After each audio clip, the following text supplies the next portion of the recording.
Our delightful friend and raconteur, Dr. Watson, in his cheery study. Oh, good evening, Mr. Bell. Good evening. Say, would you mind handing me that little notebook over there?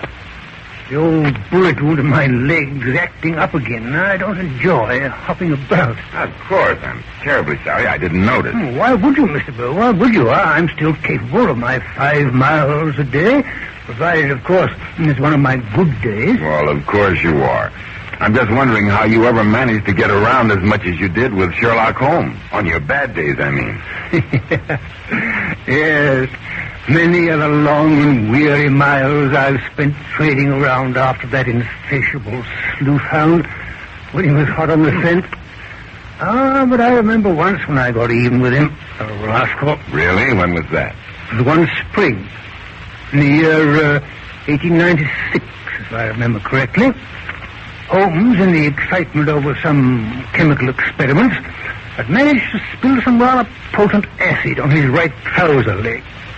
Before he noticed it, the fabric was completely eaten away, and the flesh underneath had sustained a dangerous burn. At least I led Holmes to believe it was dangerous. It was the only way to keep him anchored to his armchair with a linseed oil bandage neatly in place, where to do some good.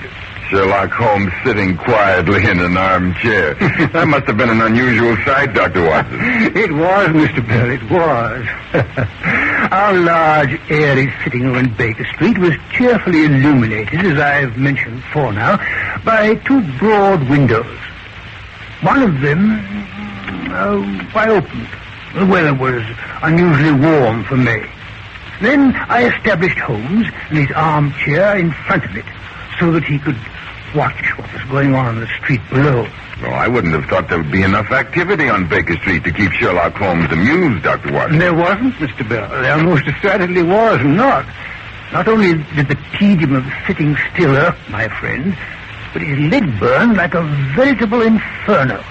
The combination was not calculated to improve his disposition.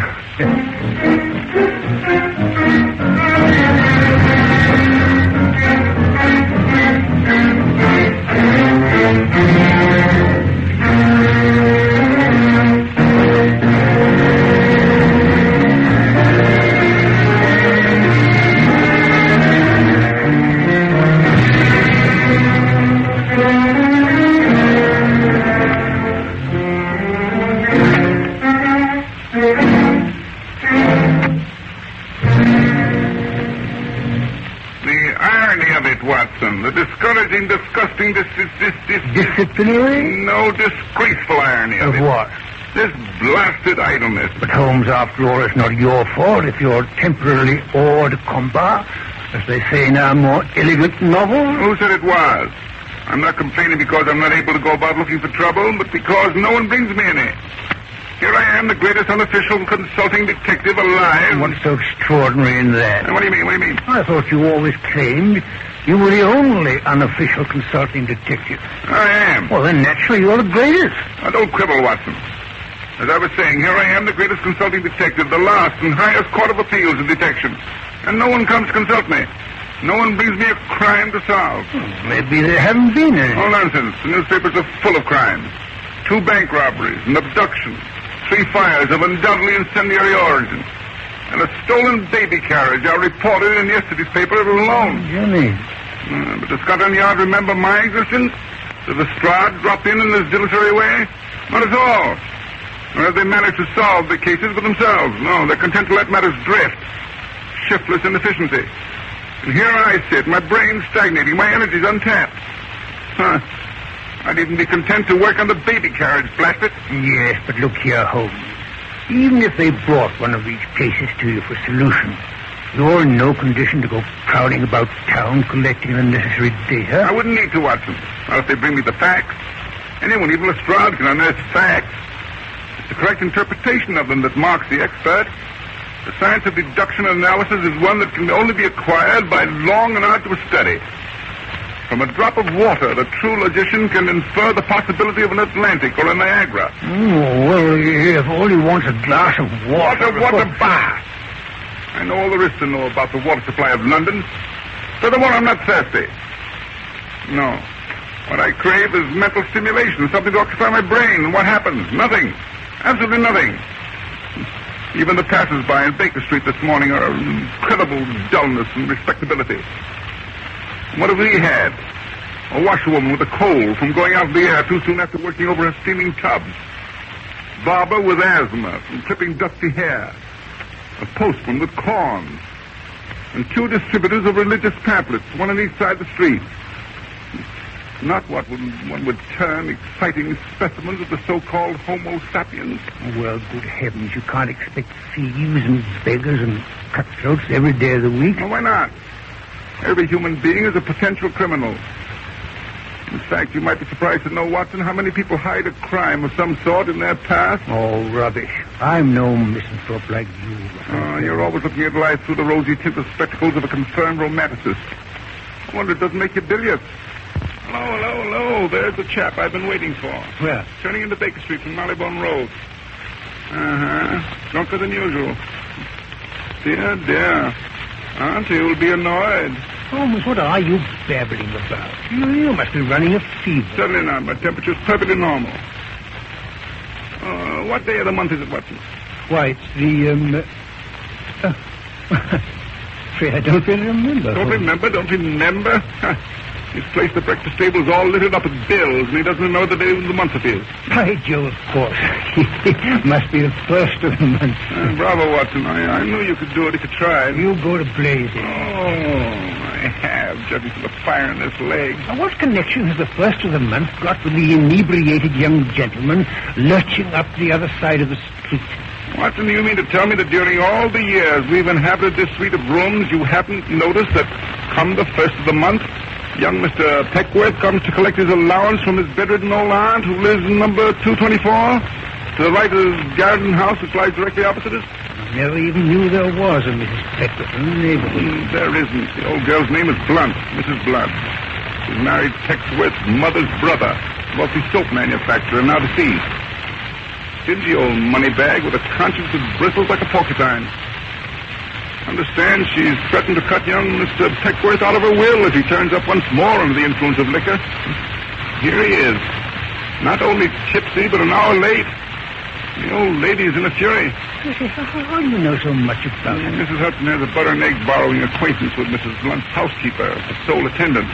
Elderly spinster by the name of O'Reilly, Bridget O'Reilly. Yes, but how do you know the old harridan's in a temper on this particular morning? I've seen her face. She has her couch drawn to that second-story bay window. She's poked her head with this incredible nightcap through the curtains no less than 32 times during the last 40 minutes. And her expression is enough to frighten the Gorgon. Yes, there she is again. By Jove, she's caught sight of her nephew and noticed the difficulty he's having in negotiating her front steps. I'm glad I'm not in his shoes. Yes, there's a potential drama of no mean voltage in that household, Watson. I wouldn't be surprised if it... Hello?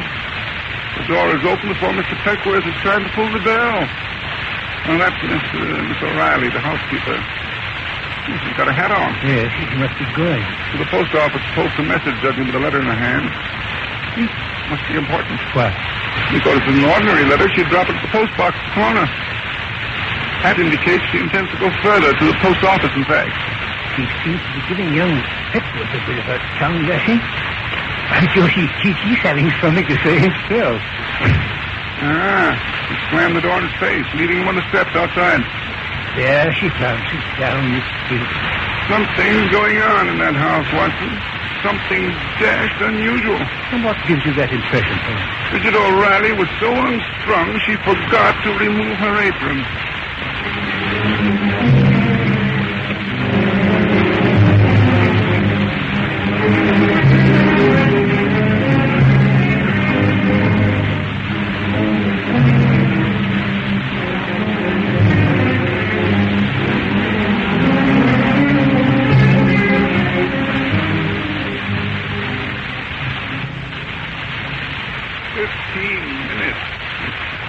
Shouldn't take that O'Reilly woman 15 minutes to go to the post office and return. Well, she probably had to stand in line. You know yourself how many people send out money orders the first of the month. Possibly. Still, 15 minutes. Yes, oh, Mrs. Blunt. seems to be having a pretty pull. She's tapping on the window pane to attract her nephew's attention. Yes, she's motioning him to come inside. I can't get in on you. The door is closed. I say I can't get in. She can't make out what he's saying. She's opening the window. What's that? I say I can't get in on door. The door is shut. Nobody can't get in. She's right. The door was unlocked all the time. He's gone inside. Yes, and left the door open. What was that? What was that? Sounded like a door being slammed. Probably the draft from the open front door blew it shut. At the draft of that strong, it would slam the front door and blow it wider open. But it hasn't been moved. Here comes young Pickwick. Like a shot out of a gun. He's had a shock. Face white. Perfectly sober. And he goes tearing down the street. I tell you what, that wasn't the door we heard. It was a revolver. Oh, confound this snake if I could You believe. mean he's murdered his aunt, and now he's trying to get away? Never fear, Holmes. I'll catch him. Stop, please! Hi there! Stopping somebody! Shut up, you idiot! You'll spoil everything. Yes, Holmes, you just Quiet, what's it? Quiet. Here comes the housekeeper back down the street. She's got rid of the apron, I see. She's hurrying to make up for lost time. There she goes. Up the steps. I wonder what she's about to find inside that house. Good heavens, Holmes, you are a cold-blooded monster. No, I believe you're actually hoping there'll be thieves in the attic and a body in the cellar. I don't think we shall have to hope for a body in this, Watson. There's bound to be. Yes, here comes the housekeeper racing down the steps. Hair disheveled. Police, murder! He's killed! He's got to his blood! Now, what'd I tell you? Police! Well, if they must call Scotland Yard, I only hope they send for Inspector Lestrade.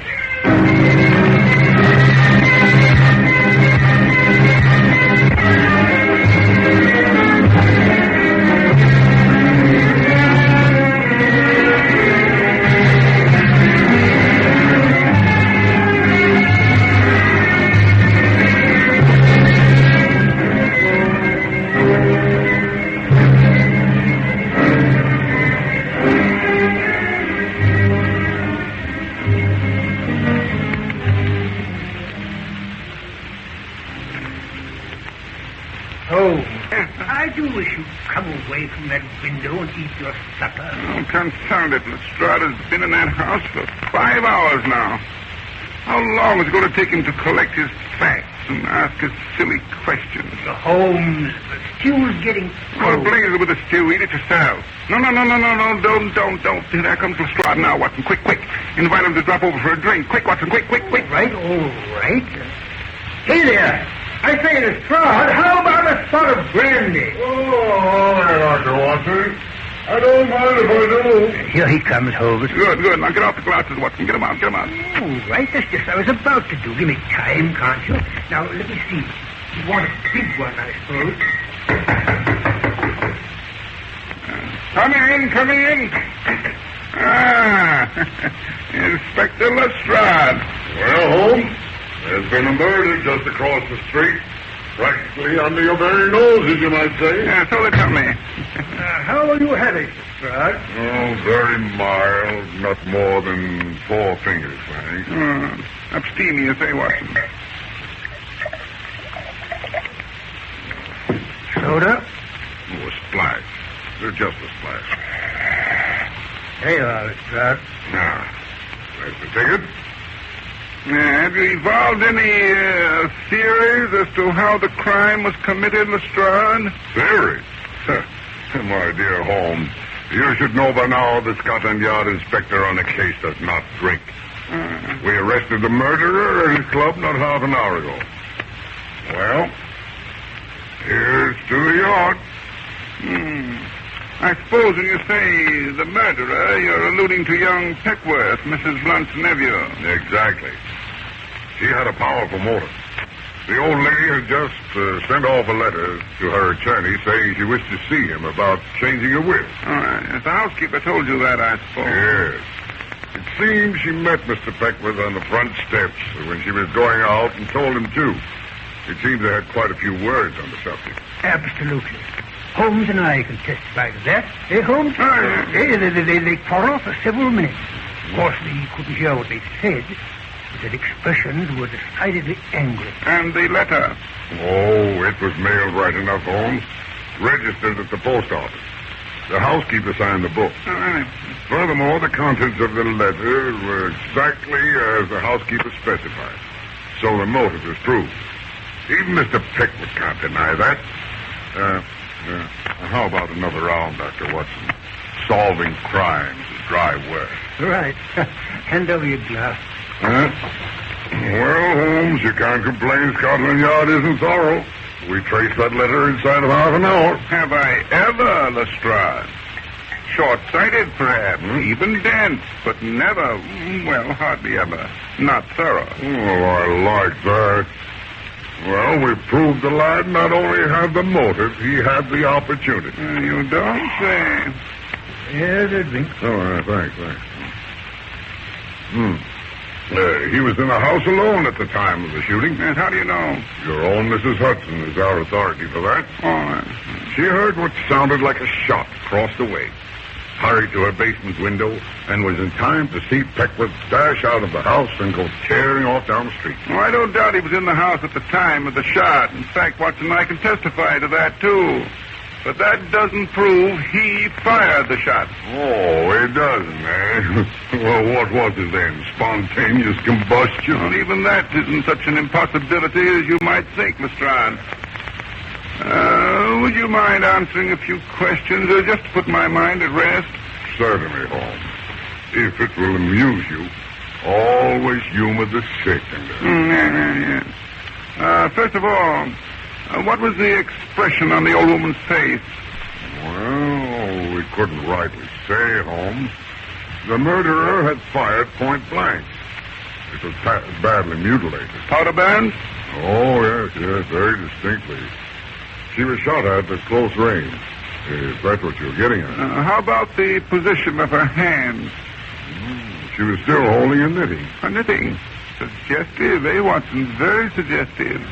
I must say, Holmes, I can't see what difference it makes what she was holding in her hand. Where'd you find the revolver? We didn't find it. Oh, you didn't? Pickwick must have carried it out of the house with him and disposed of it somewhere. You're sure it's not in the house? Of course, I'm sure. Do you think I don't know how to conduct a search? I've had the house gone off. She was afraid something was amiss. So she went immediately upstairs to her mistress. And saw the result of the villain's handiwork. Exactly, Dr. Watson. A few minutes earlier, she'd have been caught red-handed. And after viewing the body, as you might say, I suppose she ran out into the street and yammered for a policeman. He came and they searched the house. But of course that's what happened, Holmes. Good Lord, you saw that much yourself. I did not. I didn't witness her discovery of the body. Well, let's be accurate, Watson. Yes, good Lord, what difference is there? Wouldn't have called the police. Well, he searched the house and found no one.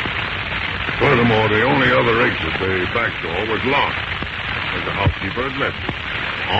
The only way the murderers could have entered the house was the front door, which the housekeeper had neglected to lock in her excitement. And we have witnesses to prove that Pickwick was the only person to use that door during the housekeeper's absence. Right. I'll back you up on that, Lestrade. Thank you, Doctor. Watson, you're a fool. What has young Peckworth to say about all this, Lestrade? Oh, the usual thing. Bleats about his innocence. Says he was just about to go upstairs when he heard the shot. Realized that something was decidedly wrong and that he'd be blamed for it if he was found on the spot. Said he never was upstairs at all. Ridiculous, isn't it? That's the trouble with the average criminal. Can't even think of a plausible story. Yeah, the story may not be particularly plausible in this case, Lestrade, but it does happen to be the truth. Peckworth did not kill his aunt.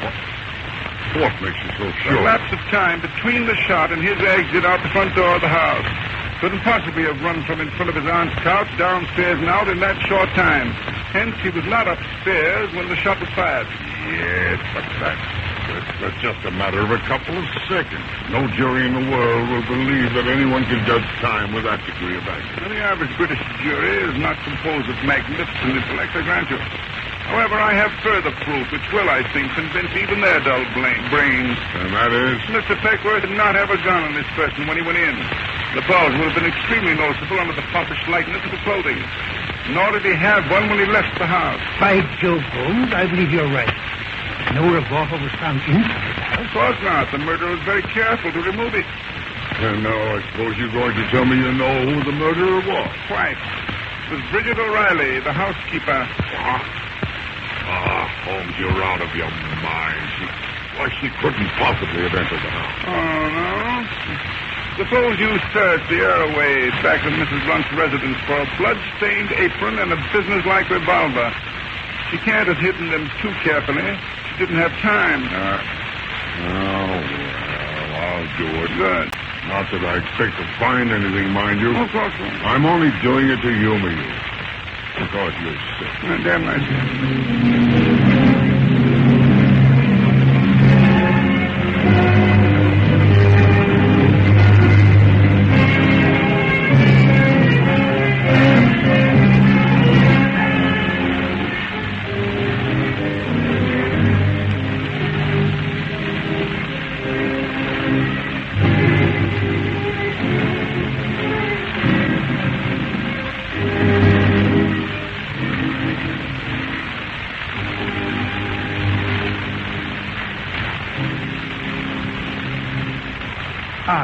Here comes Lestrade back again, Holmes. The search didn't take so long, Watson? Scotland Yard is really rather clever at finding things. Yes, once you point out where they should look. Come in. Well, Lestrade. Well, you know, Holmes, sometimes you're positively uncanny. You don't tell me. Well. Stevens is over there now, getting the housekeeper's confession. I take it you found the apron and the revolver. Yeah, we did. In the areaway, just as you said. It was hidden in an old watering pot.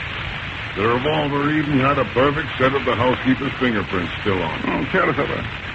But how you figured it out, Holmes, is beyond me. I knew the moment you said the victim was still clutching her knitting. Yes, but whoever it was that shot her didn't take her unawares. She was shot from the front at close range.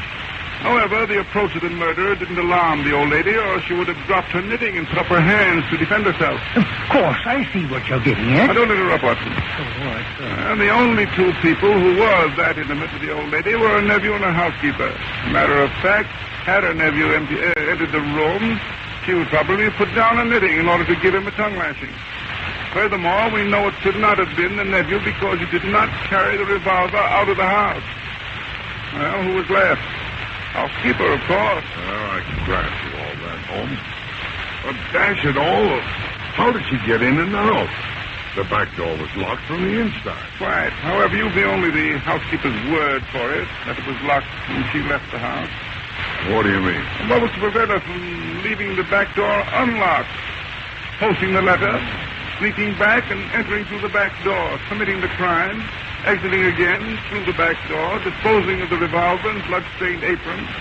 Blood always is a nasty way of searching, you know. And then what did she do? Hurries around to the front of the house, enters again, races through to the back door and locks it from the inside. And then runs back out the front door and calls for the police. After all, she didn't have to take the time to go upstairs to discover the crime. Who knows better than the murderer when there's a corpse to be found? By Jove, Holmes. You know, that's a magnificent chain of reasoning. Huh? Oh, elementary, my dear Watson, elementary.